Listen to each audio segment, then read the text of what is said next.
लालच का फल। लालब व्यक्ति में सोचने समझने की शक्ति को क्षीण कर दे। बोले और उदाहरणार्थ एक कथा सुनाने लगे। किसी नगर में ब्राह्मणों के 4 लड़के रहते थे। वे चारों ही बड़े गरीब थे। उनमें आपस में गहरी मित्रता थी। अपनी गरीबी दूर करने के लिए उन्होंने बहुत से उपाय किए, लेकिन उनका कष्ट दूर नहीं हुआ। आखिर परेशान होकर उन चारों ने निश्चय किया कि कहीं जाकर उन्हें धनोपार्जन का प्रयत्न करना चाहिए। चारों नगर छोड़कर चल दिए। चलते चलते वे एक नदी के किनारे पहुंचे। वहां उन्हें एक साधु मिला। उन्हें दुखी देखकर साधु ने कारण पूछा। उन्होंने अपनी परेशानी साधु को बताई। सुनकर साधु ने कहा, मैं तुम्हें 4 दीपक देता हूं। एक एक दीपक हाथ में लेकर आओ। जहां दीपक गिरे वहीं रुककर खुदाई करना। तुम लोगों को बहुत बड़ी दौलत मिल जाएगी और फिर दौलत लेकर लौट आना। दीपक लेकर चारों चल दिए। थोड़ी दूर जाने पर उनमें से एक का दीपक गिर गया। उसने रुककर खोदा तो वहां पर तांबे की खान निकली। उसने अपने साथियों से कहा, जितना तांबा चाहो ले लो, लेकिन वे बोले, इससे हमारी गर्मी दूर नहीं होगी, आगे और भी कीमती चीजें मिलेंगी।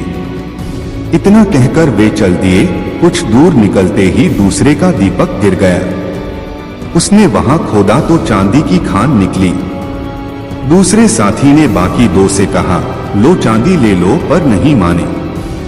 बोले, हम आगे जाएंगे, वहां सोने की खान मिलेगी। कुछ आगे चले ही थे कि तीसरे का दीपक गिरा। खोदा तो सचमुच सोने की खान निकली। तीसरे ने चौथे से रुकने को कहा तो उसने वही बात कह दी जो पहले 2 ने कही थी, और अकेला दौलत के लालच में आगे बढ़ चला। काफी दूर चलने पर उसे एक व्यक्ति मिला। उसके माथे पर एक चक्र घूम रहा था और उसका बदन खून से तरबतर हो रहा था। चौथे साथी ने उसके पास जाकर पूछा, तुम कौन हो? तुम्हारे माथे पर यह चक्र कैसे घूम रहा है? उसका इतना कहना कि उस आदमी के माथे से चक्र उछलकर पूछने वाले के माथे पर लग गया और लगा चक्कर काटने। पहले चक्राधारी ने कहा, यह चक्र किसी दूसरे के माथे से उतरकर इसी तरह मेरे माथे पर लग गया था। अब यह तब उतरेगा कि जब मेरी और तुम्हारी तरह धन का कोई लोभी यहां आकर तुमसे बात करेगा। लेकिन मेरे खाने पीने का क्या होगा? नए चक्राधारी ने रूधे गले से पूछा। उस व्यक्ति ने जवाब दिया, यह चक्र उन लोगों के लिए है जो धन के बेहद लोभी हैं। इस चक्र के लगते ही भूख प्यास नींद सब गायब हो जाती है। कोई हैरानी नहीं होती, बस इस चक्र घूमने का कष्ट रहता है। इस तरह यह अनंत काल तक सताता रहता है। इतना कहकर वह व्यक्ति तो चला गया, लेकिन धन का लोभी ब्राह्मण का वह लड़का जाने कब तक खून से लथपथ होकर उस दुख को भोगता रहा। क्रोध का उपचार। एक स्त्री थी, उसे बहुत क्रोध आता था। जरा सी कोई बात होती कि उसका पारा चढ़ जाता और वह कहनियन कहनी सब तरह की बातें कह डालती। उसके इस स्वभाव से पूरा घर और पूरा पड़ोस परेशान था। लोग उससे बातें करने में भी घबराते थे। वह भी अपनी इस आदत से बहुत परेशान रहती थी। जब उसका क्रोध शांत होता था तो उसे बड़ा पछतावा होता था, लेकिन फिर भी वह अपनी आदत से लाचार थी। एक दिन भगवान बुद्ध उस स्त्री के घर आए। स्त्री ने बुद्ध से कहा, तथागत, मैं बहुत ही दुखी हूं। मुझे बहुत क्रोध आता है। मैं उस पर काबू नहीं कर पाती। तथागत ने कहा, कोई बात नहीं, मेरे पास गुस्से को दूर करने की बहुत अच्छी दवा है। कल मैं आऊंगा तो साथ लेता आऊंगा। अगले दिन बुद्ध आए तो एक शीशी में दवा ले आए। दवा देते हुए स्त्री से कहा, इस दवा को इसी शीशी से पिया जाता है। जब तुम्हें क्रोध आए तो इस शीशी को मुंह में लगाकर उस समय तक दवा पीती रहना, जब तक कि क्रोध दूर न हो जाए। मैं 7 दिन बाद फिर आऊंगा, इतना कहकर बुद्ध चले गए। स्त्री ने उस दवा का प्रयोग शुरू किया। जैसे ही उसे क्रोध आता तो वह शीशी को अपने मुंह में लगा लेती। 7 दिन बाद जब बुद्ध आए तो स्त्री उनके पैरों में गिर पड़ी। बोली, तथागत, आपने मुझे बचा लिया। ऐसी शर्तिया दवा दी कि मेरा क्रोध जाने कहां चला गया।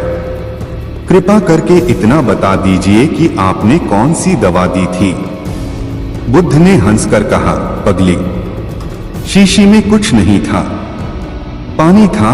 शीशी के मुंह में आ जाने से तुम बोल नहीं सकती थी और गुस्सा दूर करने की शर्तिया दवा मुंह बंद कर लेना है। बुराई की जड़। किसी नगर में एक व्यक्ति रहता था।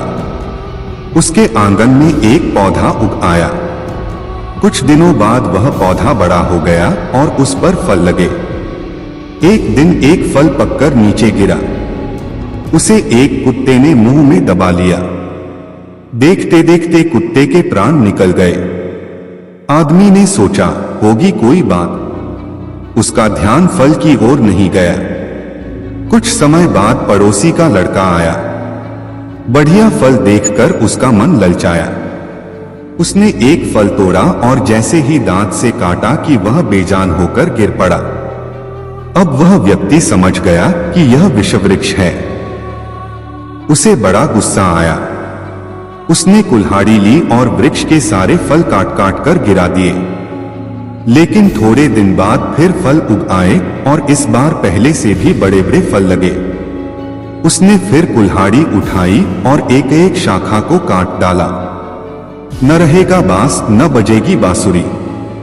उसने चैन की सांस ली। परंतु कुछ ही दिन बाद सारा पेड़ फिर लहलहा उठा और फलों से लद गया। आदमी ने सिर पकड़ लिया। अब वह क्या करे? वह व्यक्ति बुद्ध की शरण में गया और सारा हाल कह सुनाया। सारा हाल सुनकर बुद्ध ने कहा, तुम बड़े भोले हो। तुमने फल तोड़े, शाखाएं काटी, पर यह नहीं सोचा कि जब तक जड़ रहेगी, पेड़ रहेगा, तब तक फल आते रहेंगे। तुम चाहते हो कि इस बला से छुटकारा मिले तो इसकी जड़ को काटो। उस व्यक्ति को बोध हुआ।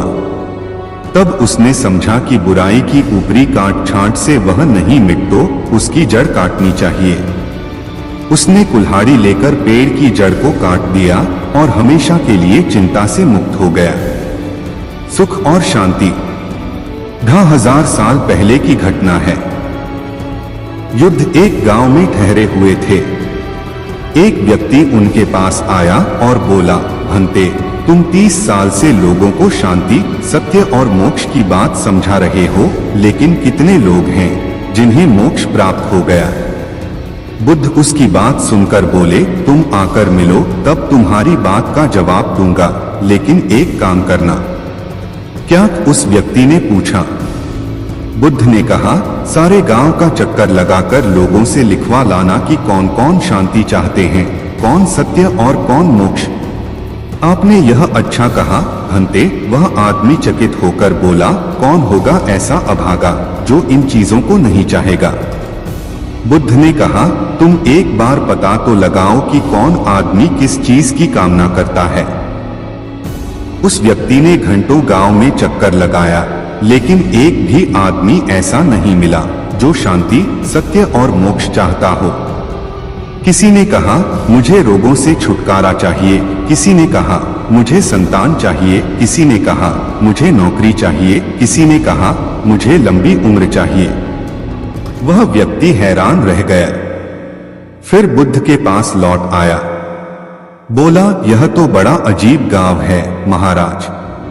कोई कुछ चाहता है, कोई कुछ, किंतु शांति, सत्य और मोक्ष की आकांक्षा रखने वाला एक भी आदमी नहीं है। बुद्ध ने कहा, इसमें अजीब क्या है?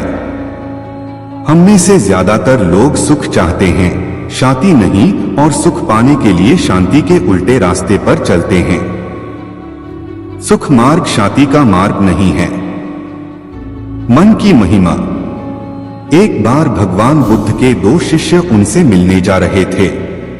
पूरे दिन का सफर था। चलते चलते रास्ते में एक नदी पड़ी।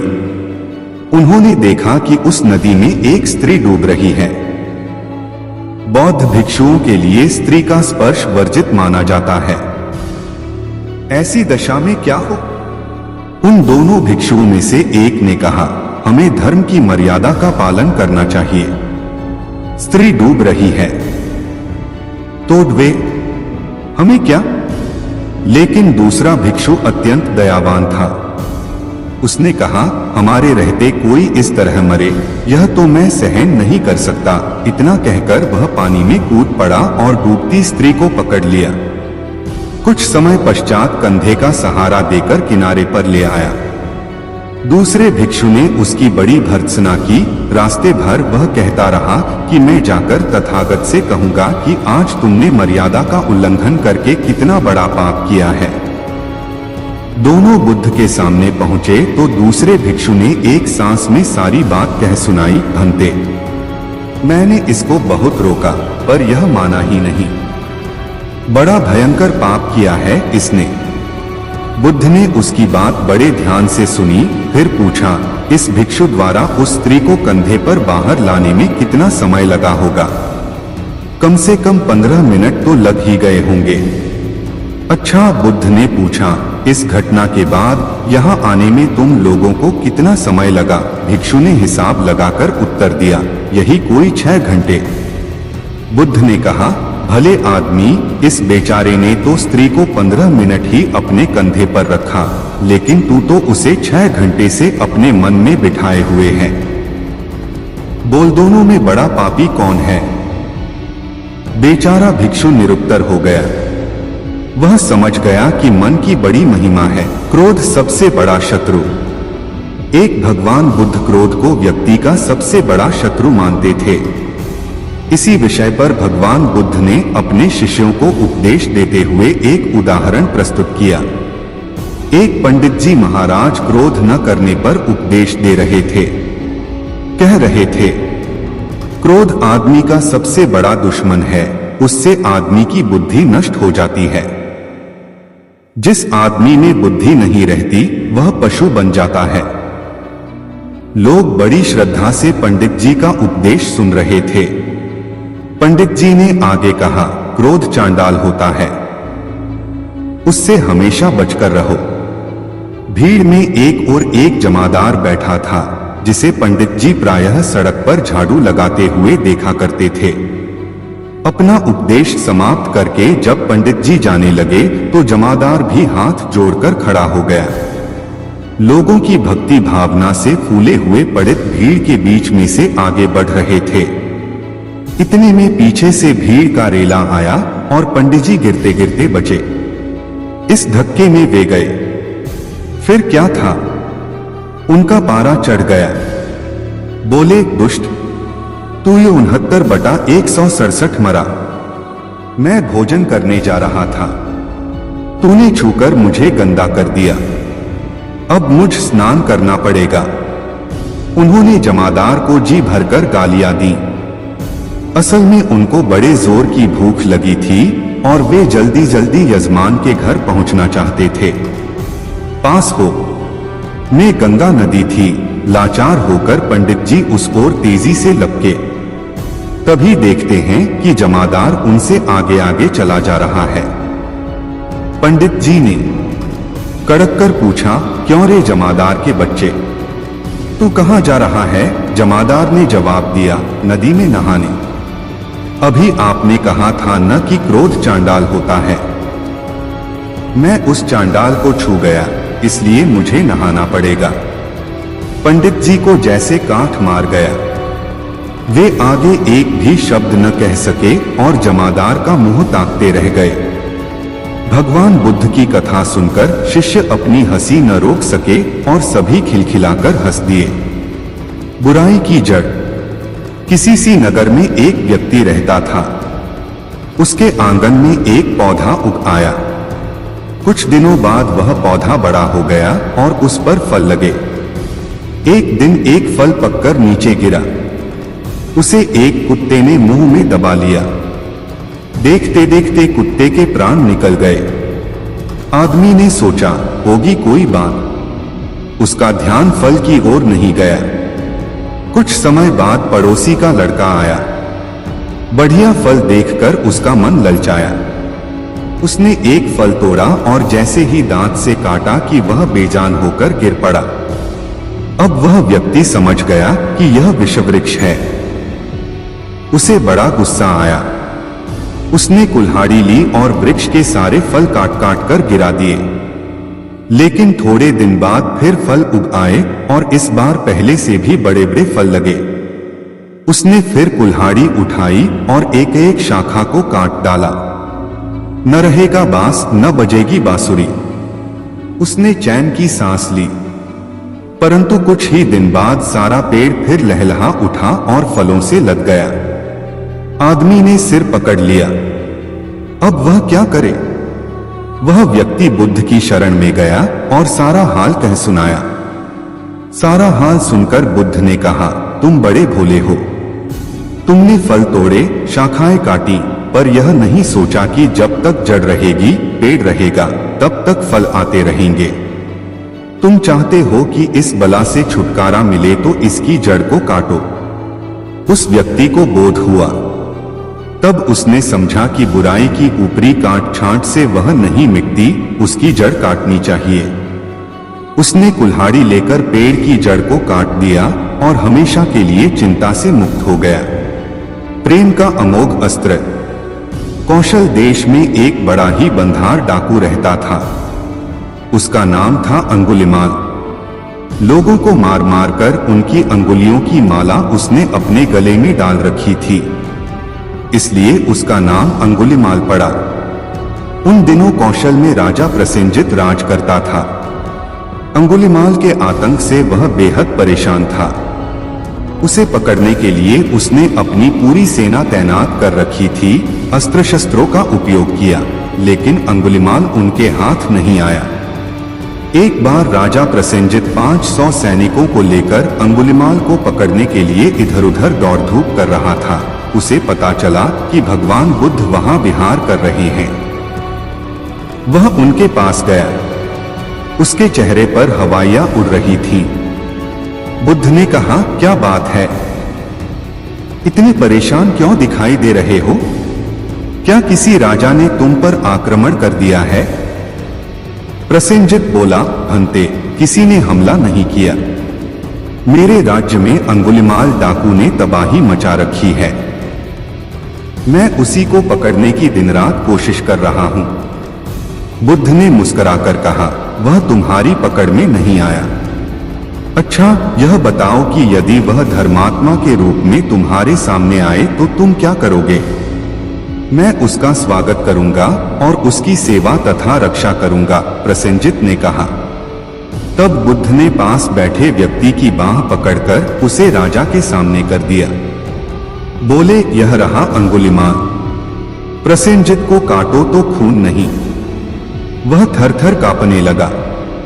बुद्ध ने कहा, राजन, अब तुम्हें इससे डरने की आवश्यकता नहीं है। इसके बाद प्रसेनजित को पता चला कि भगवान बुद्ध के प्रेम और करुणा के आगे अंगुलिमाल नतमस्तक हो गया। उसे नया जन्म मिला है। अपनी खूंखार वृत्तियों को त्याग कर वह भिक्षु बन गया था। प्रसेनजित की आंखें खुल गईं। एक शासक के नाते वह मान बैठा था कि सैन्य और शस्त्र बल से बढ़कर कोई बल नहीं है। आज उसे मालूम हुआ कि प्रेम का सामना दुनिया में कोई ताकत नहीं कर सकती। उसने बड़े प्रेम से अंगुलिमाल का अभिवादन किया और उससे कहा, मैं तुम्हारे भोजन, वस्त्र, आवास आदि की व्यवस्था कर देता हूँ। अत्यंत विनम्र भाव से अंगुलिमाल बोला, राजन, आप चिंता न करें, मुझे सब कुछ मिल गया है। प्रसेनजित की आंखें डबडबा आईं और फिर वह श्रद्धा से अवनत होकर वहां से चला गया। सबसे बड़ा धनी का कहानी। एक व्यक्ति बड़े दुखी मन से एक पेड़ के नीचे बैठा हुआ था। एक व्यक्ति उसे दूर से देख रहा था। वह बहुत ही निराश दिख रहा था। दूसरा व्यक्ति उसके पास गया और उसके दुख का कारण पूछा। प्रत्युत्तर में उसे कहा, भाई, मेरे पास इस दुनिया में कुछ भी नहीं है। मैं इस दुनिया का सबसे गरीब आदमी हूँ। दूसरा व्यक्ति मुस्कुराए और उसके पीठ पर हाथ रखकर बोला, मित्र मेरे पास बहुत धन है, मैं तुमसे कुछ खरीदना चाहता हूँ जो अभी भी तुम्हारे पास है। यह बात सुनकर वह आश्चर्यचकित हो गया, सोचने लगा मेरे पास तो कुछ था ही नहीं, इसे क्या दिख गया मेरे पास। दूसरे व्यक्ति ने कहा, तुम मुझे अपना कान दे दो, मैं तुम्हें 2000 रुपए दूंगा। निराश व्यक्ति ने कहा, भला मैं आपको अपना कान क्यों दूं? यह मेरी अमानत है। उसने फिर से कहा, अच्छा चलो तुम अपनी आंखें ही दे दो, मैं तुम्हें इसके 4000 दूंगा। निराश आदमी ने कहा, तुम पागल हो गए हो क्या? दूसरे व्यक्ति ने कहा, अच्छा चलो तुम अपना हाथ ही दे दो, मैं इसके तुम्हें 10,000 रुपए दूंगा।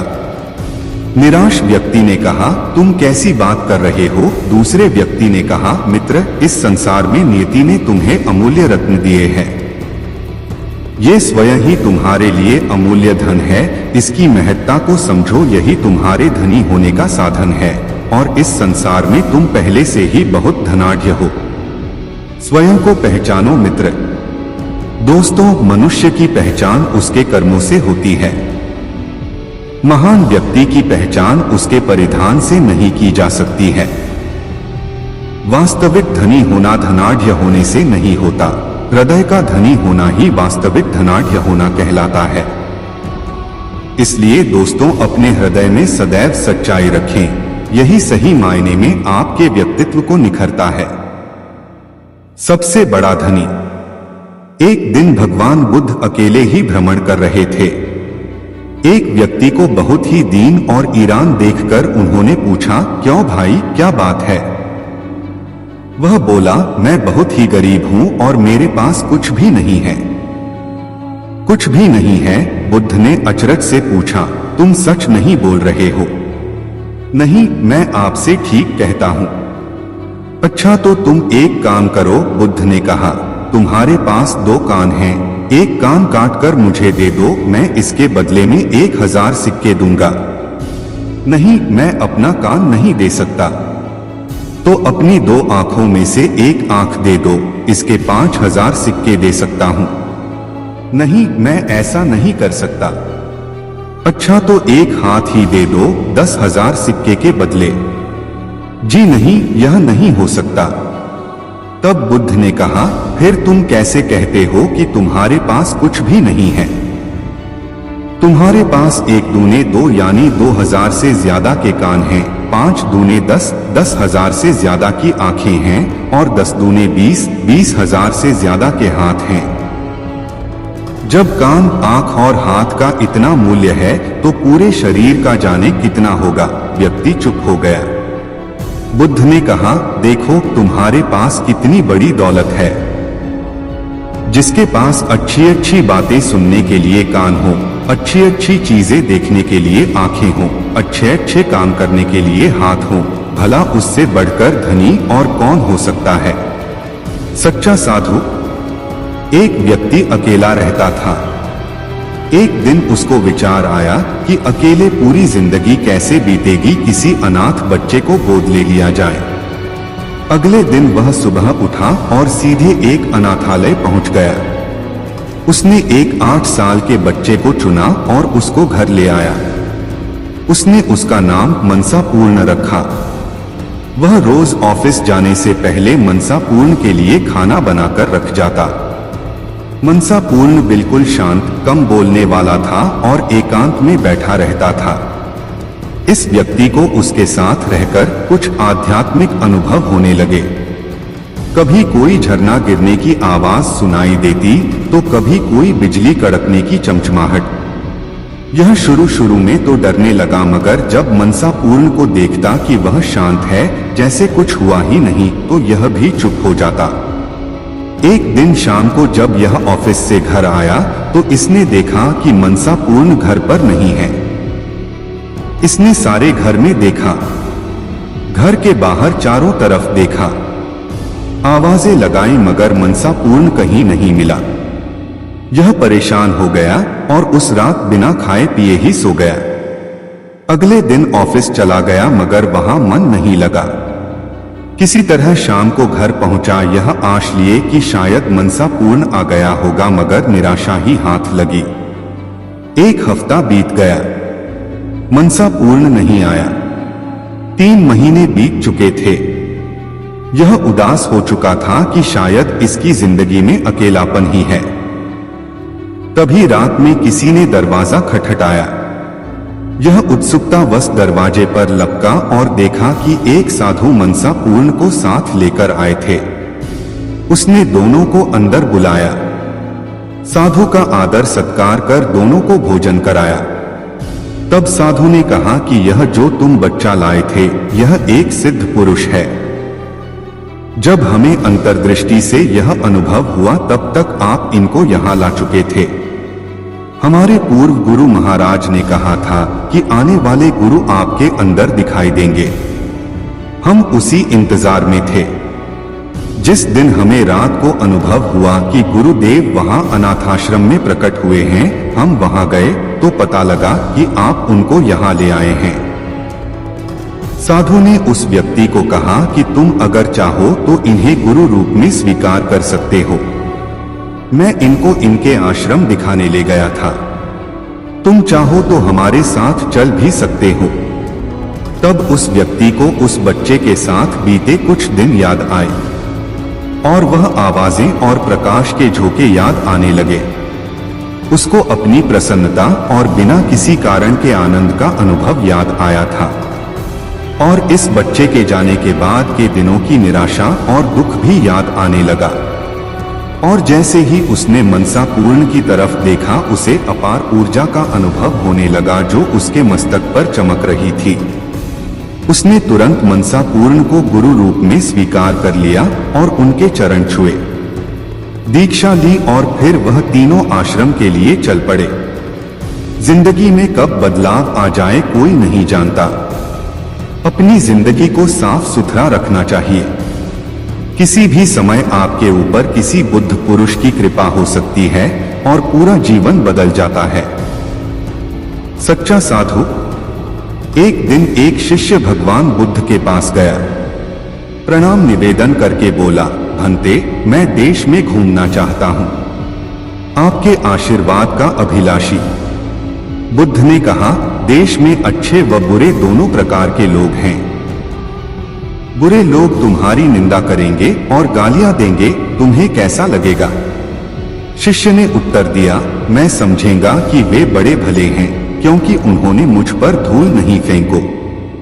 बुद्ध ने कहा, यदि कुछ लोगों ने धूल भी फेंक दी और थप्पड़ भी मार दिया तो? शिष्य ने कहा, मैं उन्हें भी भला ही मानूंगा, क्योंकि उन्होंने थप्पड़ ही तो मारा, डंडा तो नहीं मारा। यदि कोई डंडा मार दे तो भी मैं उसे बुरा नहीं मानूंगा, क्योंकि उसने हथियार से तो नहीं मारा, शिष्य ने जवाब दिया। बुद्ध ने आगे कहा, देश में डाकू मिल सकते हैं, हो सकता है जो हथियारों से तुम्हारी खबर लें। तो क्या हुआ? शिष्य ने कहा, मैं उन्हें दयालु ही समझूंगा, क्योंकि उन्होंने मुझे जीवित छोड़ दिया। बुद्ध ने कहा, वे तुम्हें मार भी तो सकते हैं। शिष्य बोला, इसके लिए मैं उनका एहसान मानूंगा। यह संसार दुख स्वरूप है। बहुत दिन जीने से दुख ही दुख देखना पड़ता है, पर आत्महत्या करना महापाप है। यदि कोई दूसरा मार दे तो उसका उपकार ही होगा। शिष्य के उत्तर सुनकर भगवान बुद्ध को बड़ा हर्ष हुआ। उन्होंने कहा, सच्चा साधु वही है जो किसी भी अवस्था में किसी को बुरा नहीं मानता, जो दूसरों की बुराई नहीं देखता, दूसरों को अच्छा ही समझता है, वही परिव्राजक होने के योग्य है। तुम जाओ और देश में खूब घूमो। ब्राह्मण और मणि को जब यह पता चला तो उन्होंने यही विचार किया कि राजा बहुत दानी और नेक दिल है। उसने अपना सब कुछ दान कर दिया, यहां तक कि शायद उनके पास खाने को भी कुछ नहीं है। ऐसे हालत में हमें उन लोगों की सहायता करनी चाहिए। ब्राह्मण ने ब्राह्मणी से कहा, अगर तू कहे तो इसमें से कुछ बीज राजा को दे दूं। तू कहती है इससे सब्जी और खाने की चीजें मिल जाती हैं। ब्राह्मणी ने कहा, हाँ मैं रोज इसके बदले सौदा लिया करती हूँ। ऐसा कहकर ब्राह्मणी एक टोकरी बीज भर लाई। ब्राह्मण राजा के पास पहुंचा और उसे वो मोती दिए और राजा को सारी बात बताई। राजा उन मोतियों को देखकर चौंक गया। उसने मोती राजहंस को दिए। राजहंस उन्हें चुगने लगे। यह देख राजा ने ब्राह्मण से कहा, एक एक मोती सैकड़ों रुपए का है। सच बताएं, आपके पास इतने मोती कहां से आए? ब्राह्मण बोला, महाराज ऐसे बीज तो हमारे घर पर बहुत हैं। और राजा को पूरी बात बताई। राजा अपने मंत्रियों के साथ ब्राह्मण के घर पहुंचे और उन चारों पेड़ों को देखा।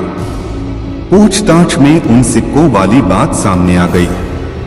जब पेड़ों को देखा तो उनकी जड़ के पास वही सिक्के चिपके हुए थे। आज ब्राह्मणी को मालूम हुआ कि उनके पास लाखों करोड़ों की दौलत है, जिसे वो साधारण बीज समझते थे। ब्राह्मण ने सोचा कि मेरे लिए यह धन किस काम का। ऐसा सोच ब्राह्मण ने सारे मोती राजा को दान में दे दिए। राजा की आंखें भी खुल गई। मेहनत के धन की कीमत उन्हें मालूम पड़ गई। उस दिन राजा ने प्रण कर लिया कि मैं खजाने के पैसों से एक भी पैसा अपने खर्च में नहीं लगाऊंगा। अपना खर्चा मेहनत करके चलाऊंगा। खजाने और ब्राह्मण के दान से राजा ने जनता के हित में कई धर्म कर्म के काम शुरू कर दिए। पसीने की कमाई। एक नगर में एक गरीब ब्राह्मण अपनी पत्नी के साथ रहता था। वो भिक्षा मांगकर अपना जीवन गुजारता और भगवान की पूजा में लगा रहता था। वह उतनी ही भिक्षा मांगता जिससे उसके और उसके परिवार का पेट भर सके।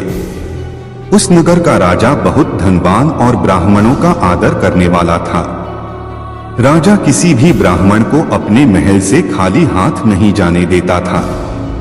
दूर दूर से ब्राह्मण राजा के पास आते और मुंहमांगा दान लेकर आशीर्वाद देते हुए चले जाते। एक दिन ब्राह्मण की पत्नी ने ब्राह्मण से कहा कि दूर दूर के ब्राह्मण राजा से मनचाहा दान लेकर चले जाते हैं और तुम यहाँ के यहाँ एक दिन भी राजा के पास नहीं गए। जन्म भर कंगाली कहाँ तक झेलूं? आज तुम जाओ और राजा से कुछ मांग कर लाओ। ब्राह्मण ने अपनी पत्नी को समझाते हुए कहा, तू तो बाबरी है, हमें धन की क्या जरूरत? हमें इतना तो मिल ही जाता है जिससे हम अपना पेट भर सकें, और राजा का धन अच्छा नहीं होता, वो हमें नहीं लेना चाहिए। ब्राह्मण की पत्नी जिद पर अड़ गई और बोली, मैं तुम्हारी एक भी बात सुनने वाली नहीं हूँ। कब तक हम कंगाली में जीते रहेंगे? तुम तो रोज माला लेकर बैठ जाते हो। अपने बच्चों को क्या खिलाएं और क्या पहनाएं? जब बच्चे दूसरे बच्चों को पहनते, ओढ़ते और खाते पीते देखते हैं तो उनका मन भी ललचाता है। आज तुम राजा के पास जाओ। राजा बहुत भला व्यक्ति है, वो हमें जरूर मुंह मांगा दान देगा। मजबूर होकर ब्राह्मण राजा के महल की ओर चल दिया, पर राजा उस समय महल में नहीं था।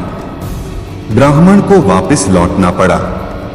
दूसरे दिन ब्राह्मण की पत्नी ने ब्राह्मण को फिर से महल भेजा, परंतु राजा फिर से महल में नहीं मिला। तीसरे दिन राजा महल में मिल गया और उसने ब्राह्मण का स्वागत किया और उसे आसन पर बैठाया और 2 दिन न मिल पाने के लिए क्षमा भी मांगी। राजा ने कहा, मैं आपकी क्या सेवा कर सकता हूँ? ब्राह्मण ने कहा, जो मैं मांगू वो आप दे सकेंगे। राजा ने कहा, हाँ हाँ कहिए, मैं आपकी क्या सेवा कर सकता हूँ? ब्राह्मण ने निवेदन दिया, महाराज मैं कुछ और नहीं चाहता, बस आप मुझे अपनी पसीने की कमाई से 4 पैसे दान में दे दीजिए। ब्राह्मण की बात सुनकर राजा चौंक गया और सोचने लगा, खजाने में बहुत सारा धन पड़ा है, पर मेरी मेहनत की एक कौड़ी भी नहीं है।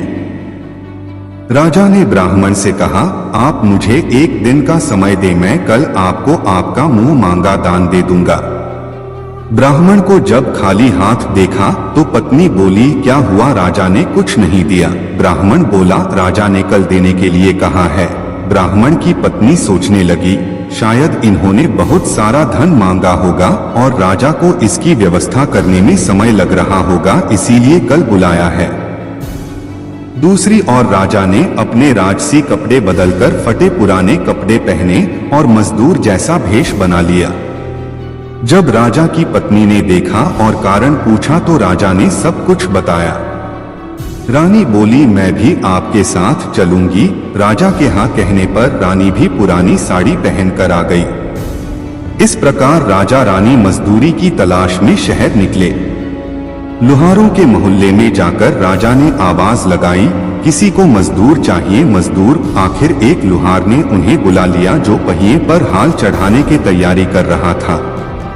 उसने राजा से कहा, देखो तुम्हें पहले खलात धौंकनी पड़ेगी और जब आग आ जाए उसके बाद घन पीटना होगा। फिर रानी की ओर देखकर कहा, तुम्हें कुएं से पानी लेकर होदी भरनी पड़ेगी और कोयले वाले घर से कोयला लेकर भट्टी में डालना होगा। तुम दोनों को दिन भर में 2-2 आने मिलेंगे। अगर काम पसंद हो तो बोलो, नहीं तो अपना रास्ता नापो। राजा रानी लुहार के बताए काम को करने लगे। राजा खलात धौंकने लगा पर उससे काम ठीक से नहीं हो पा रहा था। लौहार नाराज होकर राजा को ठीक से काम करने के लिए कहता। राजा जैसे तैसे अपना काम करने लगा। रानी भी कुएं से पानी भरकर लाने लगी। रानी के हाथ में फफोले पड़ गए। किसी तरह बड़ी कठिनाइयों से उसने पानी का हौज भरा। उसके बाद रानी कोयला लाकर भट्टी में डालने लगी। कोयल भरने से रानी के गोर हाथ और कपड़े काले हो गए। भट्टी में आग आने पर लुहार ने पांत भट्टी में से निकालकर पहिए पर जमाई और एक धन अपने हाथ में लेकर और एक राजा के हाथ में देकर कहा, देखो बारी बारी से धन इस पर पटकना। हाथ इधर उधर न होने पाए। राजा जोर जोर से धन पटकने लगा, लेकिन उसका निशाना ठीक नहीं बैठना था। कभी धन हाल पर गिरता तो कभी पहिए पर। मजदूरों का यह हाल देखकर लुहारिन बड़बड़ाती हुई आई और लुहार से कहने लगी, तुमने कहां से यह नौसिखिए मजदूर काम पर लगाए हैं? इनसे काम नहीं होगा। यह सस्ते मजदूर तुम्हारा सब काम बिगाड़ देंगे। राजा रानी उन दोनों की फटकार सुनने सुनने अपना काम मन लगाकर करते रहे। घन पटकते पटकते राजा का शरीर पसीने से तर हो गया और जोर जोर से सांस चलने लगी। रानी भी पानी भरते भरते और कोयला झोंकते झोंकते थककर चूर हो गई। दोनों ने पूरे दिन बहुत मेहनत की। लुहार ने राजा रानी को 2-2 पैसे दिए जिसे वो बड़ी खुशी खुशी लेकर महल आ गए। आज उन्हें पता चला कि मेहनत की कमाई कैसी होती है। राजा ने 4 पैसे अलग रख दिए और अगले दिन ब्राह्मण को बुलाकर उसे दे दिए। ब्राह्मण राजा को आशीर्वाद देकर घर लौटा और ब्राह्मणी से कहा, लो मैं राजा के यहाँ से दक्षिणा ले आया हूँ। ब्राह्मणी खुश होकर दौड़ती हुई आई, पर जब उसने 4 पैसे देखे तो वो ठिठक कर रह गई और उन्हें दूर फेंक किया। वो जल भुनकर ब्राह्मण से बोली, तुम जैसे दरिद्र से राजा के यहाँ जाकर भी कुछ न मांगा गया, शर्म भी नहीं आती, कहकर रूठ कर चली गई और बहुत देर तक बड़बड़ करती रही। ब्राह्मण ने उन 4 पैसों का उठाकर तुलसी घर के पास रख दिए और सोचा जब ब्राह्मणी शांत हो जाएगी तो जरूरत पड़ने पर उठा लेगी। परंतु कई दिनों तक पैसे वही रखे रहे और फूल बेलपत्र ऊपर से गिरकर मिट्टी में दब गए। ब्राह्मण और ब्राह्मणी दोनों ही उन सिक्कों के बारे में भूल गए। कुछ दिनों बाद तुलसी घर में 4 पौधे उगे। चारों पौधे बहुत सुंदर थे। यह देख ब्राह्मणी रोज उनमें पानी डाल देती। 4 महीने बाद वो पौधे बड़े हो गए और उनमें फूल लगने लगे। फूल सूखने पर इनसे मोती झड़ने लगे। ब्राह्मण और ब्राह्मणी ने कभी मोती नहीं देखे थे, वो समझे कि कोई बीज है। हर रोज कई फूल झड़ते और बहुत मोती पूरे तुलसी घर में बिखर जाते। ब्राह्मणी उन मोतियों को समेट कर घर के एक कोने में डाल देती। इस तरह वहां मोतियों का ढेर लग गया। एक दिन एक सब्जी वाली आई। ब्राह्मणी को सब्जी लेनी थी पर उसके पास पैसे नहीं थे। उसने सब्जी वाली से कहा, क्या तुम इन चमकदार बीजों के बदले सब्जी दे सकती हो? सब्जी वाली ने देखा तो वो पहचान गई कि ये तो मोती हैं। उसने खुशी खुशी ब्राह्मणी को उन मोतियों के बदले उसकी मनपसंद सब्जी दे दी। अब से हर रोज ऐसा होने लगा। ब्राह्मणी और सब्जी वाली दोनों खुश थे। सब्जी वाली यह सोचकर खुश थी कि मुझे 1 पैसे की तरकारी के बदले हजारों का माल मिलता है, और ब्राह्मणी यह सोचकर खुश थी कि इस बीजों के बदले सब्जी मिल जाती है। इस प्रकार कई महीने बीत गए। उधर राजमहल में कई राजहंस थे जो मोती चुगते थे। राजा का यह नियम था, जब राजहंस मोती चुग लेते थे उसके बाद ही राजा और उसका परिवार भोजन करता था। एक समय बाद राजा का सारा धन उन मोतियों और दान देने में खर्च हो गया। अब राजा को मोती खरीदने के पैसे तक नहीं बचे। यह खबर पूरे नगर में फैल गई। एक दिन जमींदार उसकी दुकान से गुजर रहे होते हैं। वह रमेश की दुकान पर जाते हैं और कहते हैं, क्यों रमेश, तुमने यह धंधा कब से शुरू किया? रमेश बोलता है, बस कुछ दिनों से ही मालिक। जमींदार रमेश की आचार को चखते हैं। उन्हें आचार काफी पसंद आता है और कहते हैं, रमेश, क्या तुम मेरे लिए 60 किलो आचार बना दोगे? रमेश हाँ में जवाब देता है। यह बात रमेश अपनी पत्नी को बताता है और उसकी पत्नी खुश होकर आचार को बनाने बैठ जाती है। कुछ ही दिनों में आचार बनकर तैयार हो जाता है। रमेश की पत्नी बोलती है कि कहीं फिर से हमारे घर में चोरी ना हो जाए, हमें कुछ सोचना चाहिए। रमेश कुछ देर सोचता है और कहता है, तुम चिंता ना करो, इसके लिए मेरे पास एक उपाय है। वह आचार को मटके में रख देता है और एक मटके में मिर्च भरकर दरवाजे के ऊपर रख देता है। इस बार फिर चोर उसके घर में चोरी करने आते हैं। चोर घर में घुसते ही दर्द से चिल्लाने लगते हैं, क्योंकि उनकी आंख में मिर्ची जल रही थी। तभी वहां रमेश और उसकी पत्नी पहुंचते हैं। रमेश पूछता है, तुम हमारे घर में चोरी क्यों कर रहे हो? बहुत डांट फटकार के बाद वह चोर बोलते हैं, हम तुम्हारे घर में चोरी किसी के कहने पर कर रहे हैं। रमेश पूछता है, वह कौन है? चोर दर्द के कारण रमेश से कहते हैं, वह आदमी जमींदार का आदमी है, उसी ने तुम्हारे घर में चोरी करने के लिए कहा। अगली सुबह रमेश जमींदार के घर पहुंच जाता है। वह सारी बात जमींदार को बताता है। जमींदार अपने आदमी को बुलाते हैं। आदमी अपनी गलती की माफी मांगने लगता है। जमींदार कहते हैं, माफी हमसे नहीं रमेश से मांगो। रमेश कहता है, मैं माफ नहीं करूंगा, तुम जैसे आदमी तो पुलिस के हवाले कर देना चाहिए, और वह ऐसा ही करता है। कुछ देर बाद आचार का सारा डिब्बा जमींदार के घर पहुंचा दिया जाता है। जमींदार बहुत खुश होते हैं रमेश की ईमानदारी पर। वह रमेश को आचार के बदले काफी अच्छे पैसे देते हैं। रमेश उनको धन्यवाद करता है और वह अपने घर चला जाता है। अब रमेश को अपनी फसल के अच्छे दाम मिल रहे थे और उसके पास अब अच्छा कारोबार भी था। अब वह अपने जीवन को खुशी खुशी जी रहा था। पसीने की कमाई। एक दिन बुद्ध भ्रमण करते हुए एक गांव में जा पहुंचे। उनका नाम सुनकर एक सेठ उनके पास आया। महात्मा बुद्ध के लिए तरह तरह के स्वादिष्ट भोजन का थाल लाया था।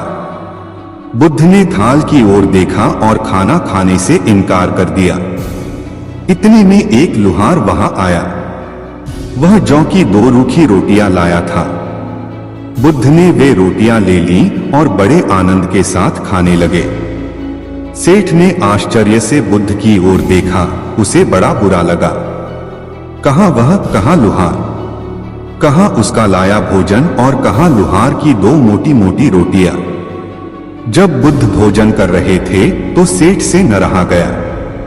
उसने कहा, महाराज, यह कहाँ का न्याय है कि मैं पहले खाना लाया और इतना बढ़िया लाया, पर आपने उसे लेने से इनकार कर दिया और इस लुहार की रूखी रोटियों को प्रेम से खा रहे हैं। बुद्ध थोड़ा रुके, फिर बोले, इस लुहार की कमाई अपनी मेहनत की कमाई है, पवित्र कमाई है, जबकि तेरी कमाई तेरे पसीने की नहीं है, उसे पवित्र नहीं कहा जा सकता। सेठ ने कहा, नहीं जी, ऐसा नहीं है। बुद्ध ने कहा, तो स्वयं ही देख लो। इतना सुनकर बुद्ध ने लुहार की लाई रोटी को एक हाथ में और सेठ के मालपुए को दूसरे हाथ के बीच रखकर निचोड़ा तो लुहार द्वारा लाई गई रोटी को निचोड़ने पर दूध की धार निकली और सेठ द्वारा लाए गए मालपुए को निचोड़ने पर रक्त निकला। सेठ को काटो तो खून नहीं। वह लज्जा से सिर झुकाकर अपना थाल लेकर चला गया। इसलिए कहा जाता है कि मेहनत की रोटी भी हराम के कई पकवानों से अच्छी होती है। एक एक पल एक एक युग के समान हो गया। वह चाहता था कि कैसे भी शाम हो जाए।